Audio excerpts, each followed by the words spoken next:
Foubo et ses coéquipiers ont travaillé dans un environnement comme celui-ci au cours de la semaine dernière, en essayant d'aider les résidents locaux à accéder à l'eau potable. Le 7 janvier, le comté de Dingzhe, dans la région autonome du Xizang, dans le sud-ouest de la Chine, a été frappé par un tremblement de terre dévastateur qui a fait plus de 100 victimes. Nous espérons faire en sorte que les habitants passent un bon et normal nouvel an. De retour à Shanghai, nous travaillons essentiellement à la fabrication de ces appareils tous les jours, ne dormant que 3 à 4 heures par nuit. En hiver, les réseaux de canalisation souterraine du Xizang sont susceptibles d'être endommagés ou de se soulever sous l'effet du gel. À la suite du tremblement de terre, l'accès à l'eau est devenu un problème. C'est là qu'intervient l'entreprise de Foubo, spécialisée dans les systèmes intelligents d'approvisionnement en eau pour l'hivernage. Il s'est empressé de faire don de 6 des dernières unités.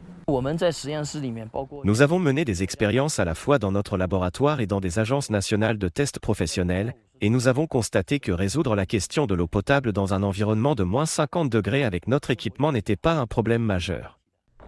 Mais cela s'est avéré beaucoup plus difficile que prévu. Ce petit village se trouve à une altitude d'environ 4800 mètres. D'ici, on peut même apercevoir la plus haute montagne du monde, le Komolangma. Avec une forte tempête de sable, c'est déjà un défi de simplement marcher ici. Mais ils ne veulent pas décevoir les attentes de la population locale. Ils ont même travaillé contre la montre le soir du Nouvel An chinois. Au lieu d'organiser des dîners de retrouvailles avec leur famille, ils se sont contentés d'un simple hot pot préparé par leurs soins. Je pense que travailler dans des conditions difficiles peut réellement inspirer l'esprit combatif d'une personne. Il ne s'agit pas d'avoir la meilleure nourriture tous les jours. En fait, la chose la plus importante dans la vie est l'esprit.